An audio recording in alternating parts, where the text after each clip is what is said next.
بسم اللہ الرحمن الرحیم۔ وعلیکم السلام ورحمۃ اللہ۔ جی محترم ساجد انصاری صاحب، آپ کی معرفت میں محترم حافظ محمد شمساد رضوی نے سوال پیش کیا ہے۔ انہوں نے فرمایا کہ زید نے 2 شادیاں کی، ایک ہندہ سے ایک خالدہ سے۔ خالدہ سے پہلے کی تھی، ہندہ سے بعد میں کی۔ اب پھر زید نے زمین خریدی جس کا رجسٹریشن اس نے بعد والی بیوی ہندہ کے نام کروایا، اور پہلی والی بیوی سے زید کے 2 بیٹے ایک بیٹی ہے۔ اب سوال یہ ہے کہ خریدی ہوئی زمین کا رجسٹریشن تو زید کی دوسری بیوی جس سے نکاح بعد میں کیا ہندہ کے نام ہے، تو کیا اس میں حصہ پہلی والی بیوی سے جو 2 لڑکے اور ایک لڑکی ہے ان کو ملے گا یا نہیں؟ الجواب، محترم زید کی جس قدر مالیت ہے اس کا مالک جب تک زید زندہ ہے خود ہی ہے۔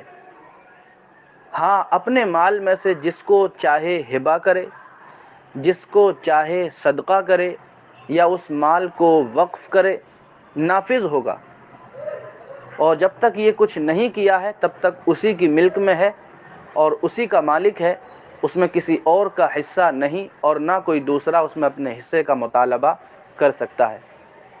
ہاں، جن کے حقوق اس کی کفالت میں ہیں ان پر خرچ کرنا اس پر ضروری ہے، مثلا بیوی کا نفقہ اس پر واجب ہے، سکنا واجب ہے۔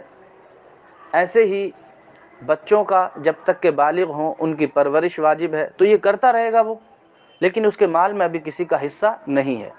ہاں، بعد انتقال کے تو جس قدر مالیت کا مالک زید تھا وہ برابر اصول شریعت کے مطابق تمام وارثین میں تقسیم کی جائے گی۔ زید کی 2 بیویاں ہیں تو ان کی جو حالتیں ہوں گی اس وقت ان کو اس کے حساب سے ملے گا، دونوں بیویوں کو ملے گا۔ 2 بیٹے ہیں ایک بیٹی ہے تو اس حساب سے ملے گا، للذکر مثل حظ الانثیین۔ اور بیویوں کی جو حالت ہے وہ ربع ہے جبکہ اولاد نہ ہو، اور اولاد ہو تو ثمن ہے۔ تو یہ اصول شریعت کے مطابق مال کی تقسیم ہوگی جبکہ زید کا انتقال ہو جائے۔ سمجھ آ رہی ہے بات؟ اب جو رجسٹریشن زید نے اپنی دوسری بیوی کے نام کروایا ہے تو یہ محترم محض ایک قبضے کی صورت ہوتی ہے، اور اپنی بیوی یا خاتون کے نام لوگ اس لیے بھی کروا لیتے ہیں کہ اس میں پیسہ کم خرچے میں آتا ہے۔ جیسے ہمارے استاد محترم علامہ عاقل صاحب قبلہ نے گھر خریدا تھا تو لوگوں نے مشورہ دیا کہ بیوی کے نام کروا لیں، اس سے آپ کے 30-40 ہزار روپے بچ جائیں گے۔ حضرت نے ایسا ہی کروایا تھا۔ تو اس میں ایک دوسری صورت ہوتی ہے، اور یہ کسی کو مالک بنا دینے کی صورت نہیں ہوتی ہے، یہ محض ایک آج کے دور میں چونکہ قبضہ کرنے کا طریقہ ہی یہی ہے۔ پہلے تو یہ ہوتا تھا گھر بنا لیا، 4 دیواری کر لی، اس میں کھیتی کرنا شروع کر دی یا پودے لگا دیے، درخت لگا دیے وغیرہ ذالک۔ آج کل قبضے کی صورت رجسٹریشن ہوتی ہے اور گورنمنٹ کی نظر میں بھی یہی مانا جاتا ہے۔ تو اس لیے یہ قبضے کا ایک طریقہ ہے، اسے مالک بنانا نہیں ہے۔ اور ہاں، اگر اس نے مالک بنا ہی دیا، بطور مہر وہ جگہ دے دی یا ہبہ کر دی یا صدقہ اس کو کر دیا، بیوی کو کہا اس کی مالک تو ہے، تو بلا شبہ اب وہ مالک ہے اس کی۔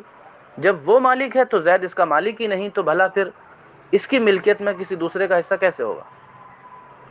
سمجھ آ رہی ہے بات؟ تو آپ یہ بات واضح کریں، وہ زمین اسے جو اس سے نام رجسٹریشن کرایا ہے وہ کس حیثیت سے کرایا، اس کی حیثیت کیا ہے، حیثیت و کیفیت واضح کریں تو ظاہر ہے، باقی واللہ تعالی